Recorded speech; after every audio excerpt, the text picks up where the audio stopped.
You like the laptop? All right. What do you want to do? Don't step on the laptop. This is the start of season 6, and you're ruining it, Shayla. You're ruining the new season. What do you... It's a bad idea bringing you to work today, huh, Shayla?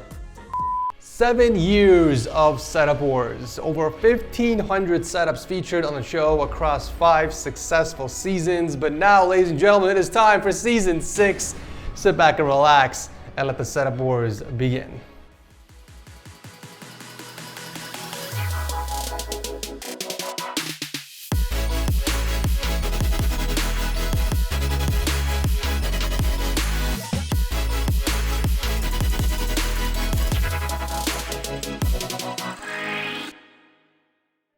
Before we continue, I want to give a huge thanks to Vultr for sponsoring today's video. Vultr offers high-performance cloud compute, bare metal, storage, and managed Kubernetes. They offer 12 pre-selected operating systems, including Windows, as well as the ability to bring your own ISO. Spend more time coding and less time managing your infrastructure with their powerful control panel and APIs.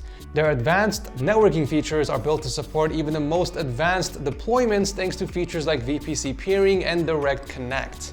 Instances start as low as $2.50 a month, and they offer more locations than DigitalOcean and Linode combined. Vultr's marketplace also offers one-click installation of more than 50 applications and operating systems, including instant Minecraft, VPN platforms, and more. Right now, they're offering an exclusive 30-day $150 discount for signups using my link below. So check them out at getvultr.com/techsource or just click my link below. Kicking out the episode is a pretty sweet triple monitor setup by Daniel, coming all the way from Norway. Just at the age of 14, he's a student and part-time motocross driver who's already saved up enough to build himself this sweet looking setup for gaming and light editing. Does he really need 3 monitors for gaming and light editing? Of course not, but the man is ballin', so why not go all out? He's rocking triple 24-inch monitors, with the main being a 240Hz from Acer. So one of the big drawbacks from going with triple monitors is the amount of horizontal space it takes up on the desk, and because of this, it interferes with speaker placements. It looks like he mounted them against the wall, but because of the total width of the monitors, they are spaced out too much, with the right one being blocked off by his PC. For peripherals, he is using a Razer Black Widow Chroma X keyboard with a Model D mouse and a dedicated mic setup with the GXT 252. Personally, I think the mic is a bit too far from your mouth. I would buy a small 4-inch shelf and hook it up against the wall. Then you can clamp the boom arm to the shelf, which will increase the reach and bring the mic closer to you. Wrapping up with the Beast PC in the corner, looks like it's a custom build featuring the 9900 non-K version and an RTX 2080 Super with an unusual fan configuration. I don't see that many PC builds with the rear fan as an intake and the rest as exhaust, but hey, whatever floats your boat, I suppose. You know, for a 14-year-old motocross driver, this is one hell of a setup. Thank you, Daniel, for starting off the show. So his next setup is pretty cool as it involves a lot of custom work. So Glen is a security officer from Dallas, Texas, who built this setup in just 6 months from the ground up for the purpose of gaming, programming, 3D modeling, and video editing. That entire wall behind the setup was actually handmade out of a bunch of 2x4s and MDFs with white veneer to finish it all up. Afterwards, he was able to hook up some 3D art panels against it for a cool backdrop, and then he mounted all of his gear against it.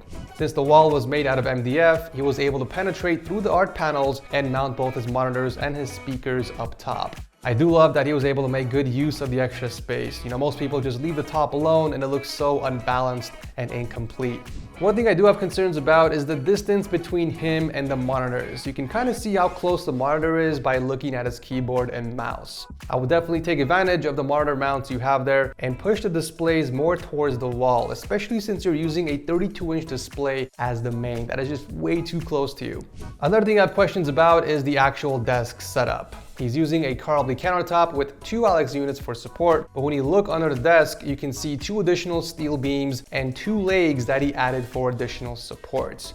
I think this was overkill, because when you look at the surface, the only thing that is applying weight to the desk are the peripherals and his PC, which sits directly above one of the Alex units. You don't have to worry about any sag, my guy. Personally, I would have used that money towards other upgrades in this setup.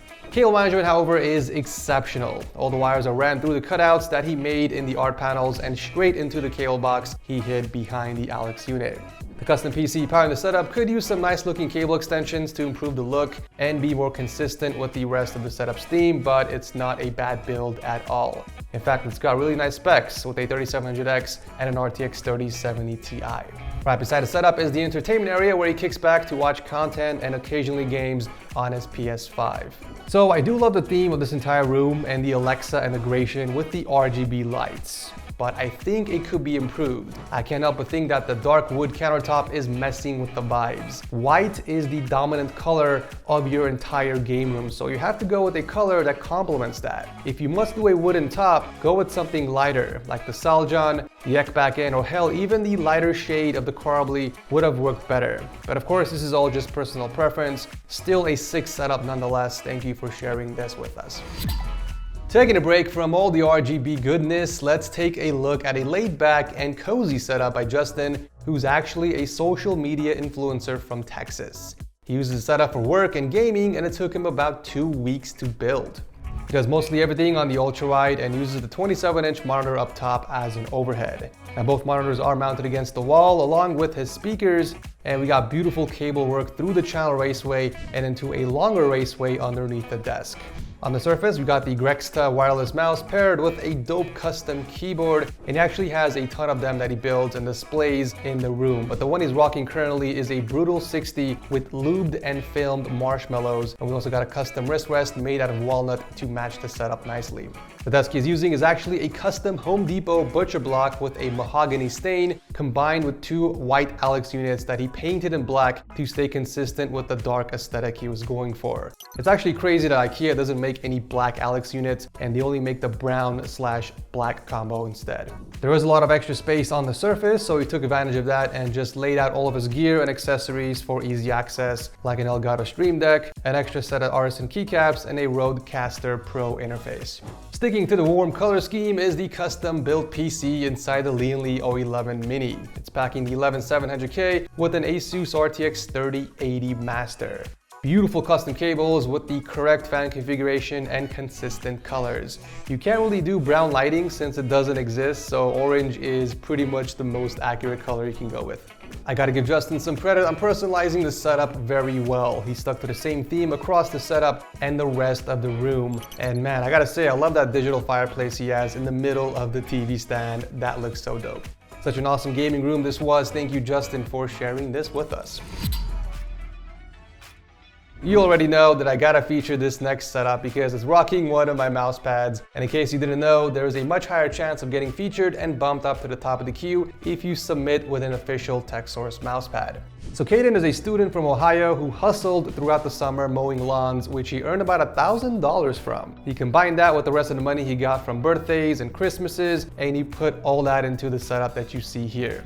This is proof that dedication and determination with a little bit of self-control is all you need to get what you want.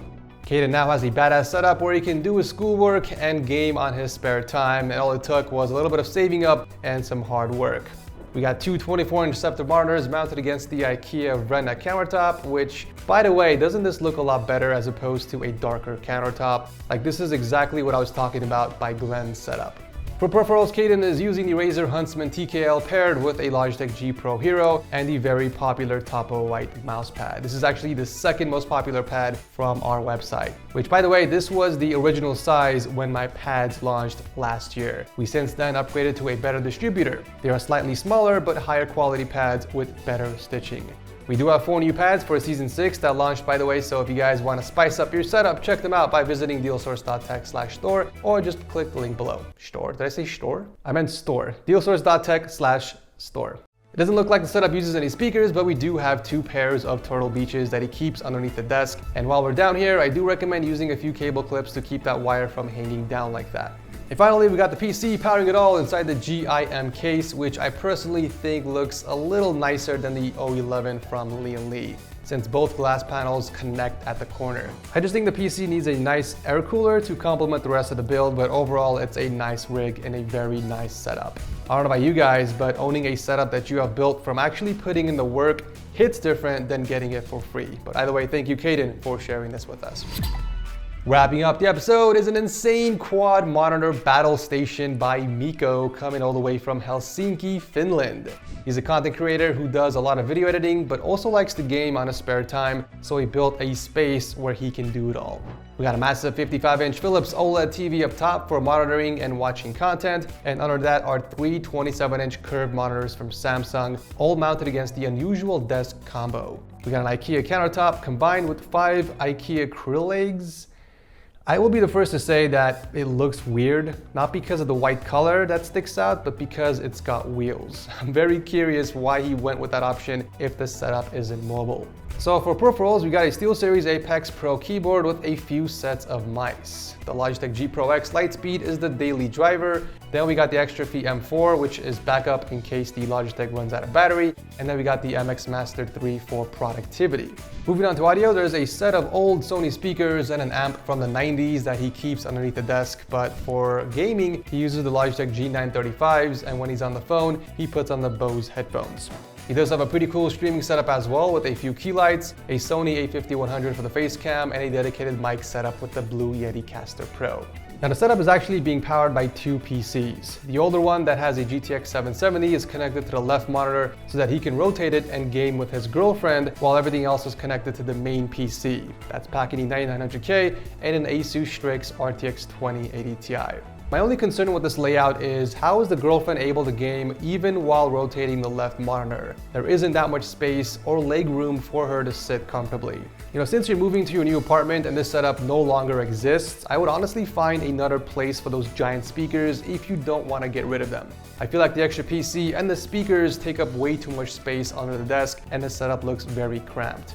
If you like to game a lot with a girlfriend, I would make it a priority to give her her own space, or at least give her a more comfortable space on the setup to use. But regardless, I think you came really far from your original setup and you made some serious transformations. I can't wait to see what you will do in your new apartment, so feel free to submit again once everything is set up. Thank you, Miiko, for coming on the show. And that will wrap up the first episode of Season 6 of Setup Wars. Hope you guys enjoyed the video. Let me know in the comment section which of these setups was your absolute favorite. And if you're new here, consider subscribing, because I do host Setup Wars every single Monday. Not usually with my daughter, but this was a mistake. She'll probably never be in the videos ever again. But yeah, hope you guys enjoyed the video, and I will see you very soon in the next one.